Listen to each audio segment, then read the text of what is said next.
Let me ask you something that might surprise you. How many people do you think actually have $2 million saved just for retirement?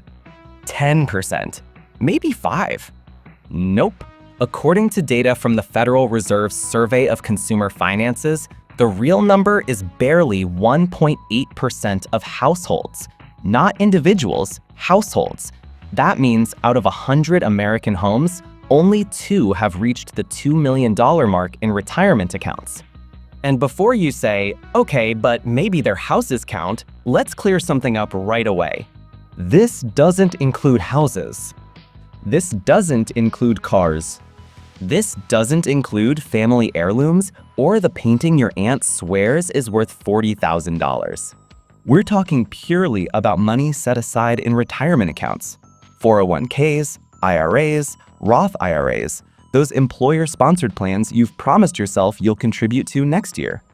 And once you understand why this number is so tiny, you'll see that reaching it is not only possible, it's honestly way simpler than you think.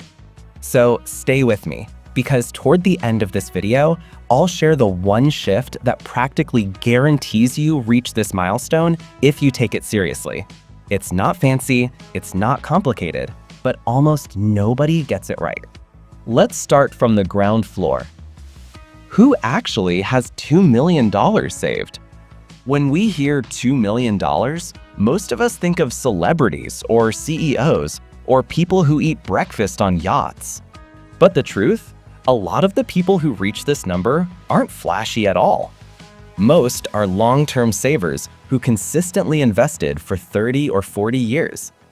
Many are professionals, teachers, engineers, nurses, couples with stable jobs who didn't spend their lives trying to beat the market. They just stayed in it. Data from Vanguard's How America Saves report shows that across all its retirement accounts, only about 2% of people have balances that high. Fidelity's numbers are in the same ballpark. And here's something people often misunderstand. A high net worth doesn't mean you're ready for retirement.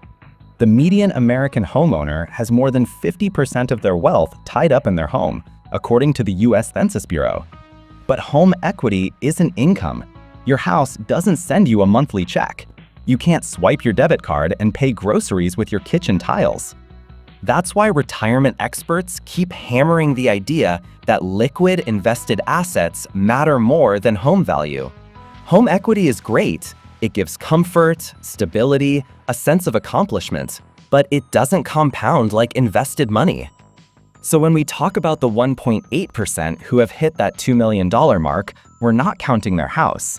We're counting the part that can actually pay their bills. Okay, but how long would it take to reach $2 million? Here's where most people fall off their chairs. The math to get there is surprisingly normal. Not magical, not outrageous, just basic compounding.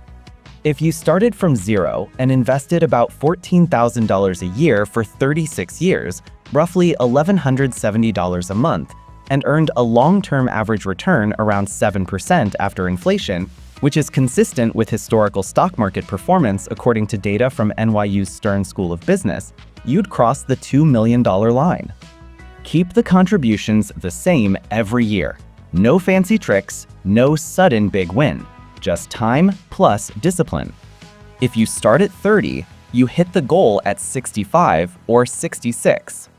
If you start at 25, you only need around $10,000 a year. And before you think, who even has that kind of cash lying around? Let's slow down for a second. Most households could find that money if they made intentional choices. I'm not talking about living like a monk eating rice and beans. I'm talking about everyday decisions that matter far more than people realize. The average new car payment in the US, according to Experian, is over $700 a month. For many households with 2 cars, that's almost $1,400 a month, more than the amount needed to invest. That alone is the difference between someone who retires comfortably and someone who panics at 62. Same with housing. Buying slightly below your budget instead of stretching every dollar can free up hundreds, sometimes thousands, every month. Over 30 years, that's not extra money. That's the fuel that builds your future. So if the math is so simple, why do so few people ever reach the goal? Ah, yes, the million-dollar question. If something is simple but almost nobody does it, that means there are deeper issues at play. Let's talk about 3 big ones. 1.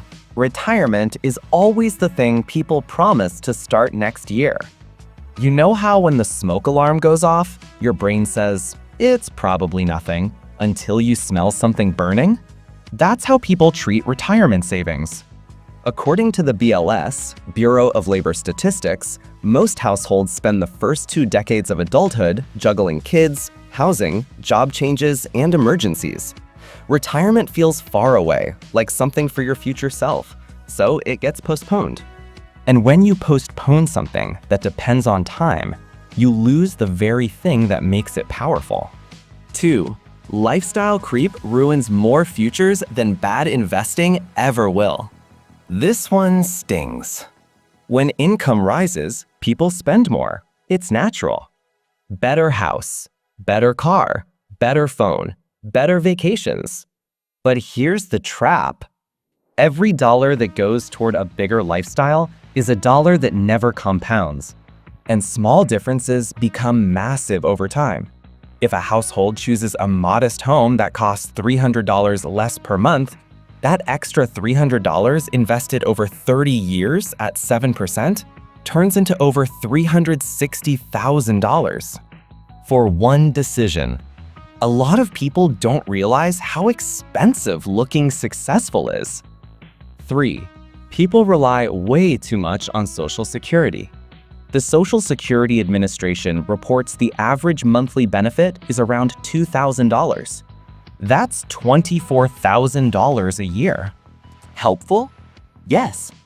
Enough? Not even close.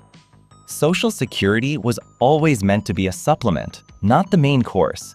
Yet millions of people treat it like a full meal.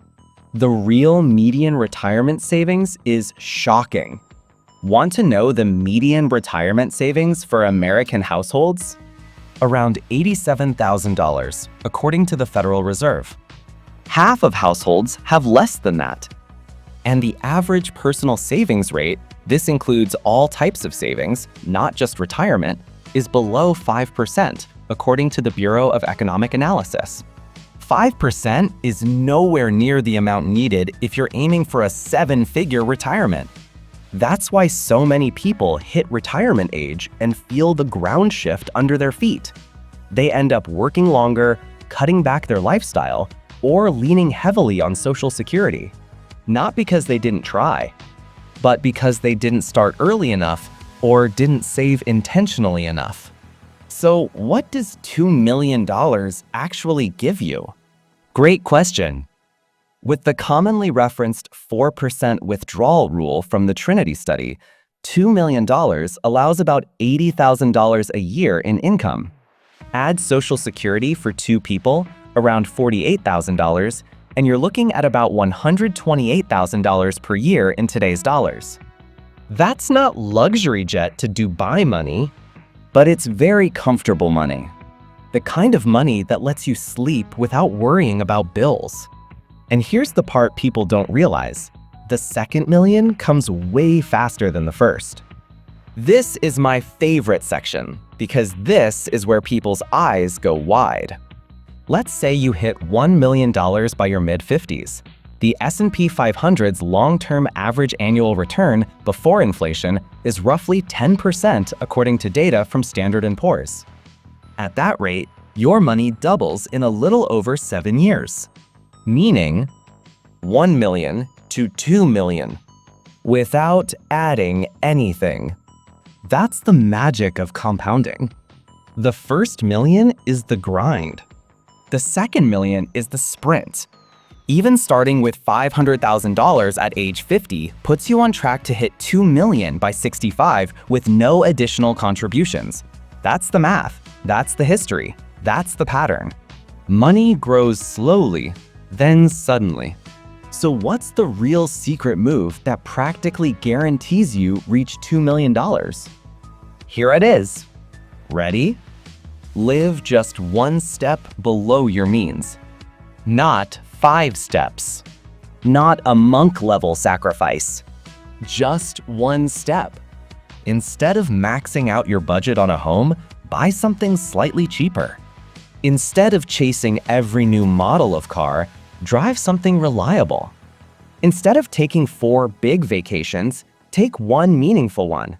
The households that reached $2 million didn't win the lottery. They just avoided the invisible trap that many people fall into, trying to look successful so early that they never actually become successful. When you live even slightly below your income, you create a gap, and that gap is where wealth is born. That gap funds your future. That gap buys choices. That gap makes sure you never panic at age 60. And ironically, that gap is what lets you actually enjoy life without stress. People think financial freedom is about having millions. It's really about having control. Let's wrap this up with something real. Saving for retirement isn't about being perfect. It's not about knowing every financial trick. It's not about guessing the market or chasing trendy assets. It's about creating a steady habit that grows in the background while you live your life. Start early if you can. Start now if you're late. Even small amounts make a massive difference when given time. Because eventually, the money you save stops depending on your income and starts depending on itself. And that's when retirement stops being a mystery and starts being something you can actually look forward to.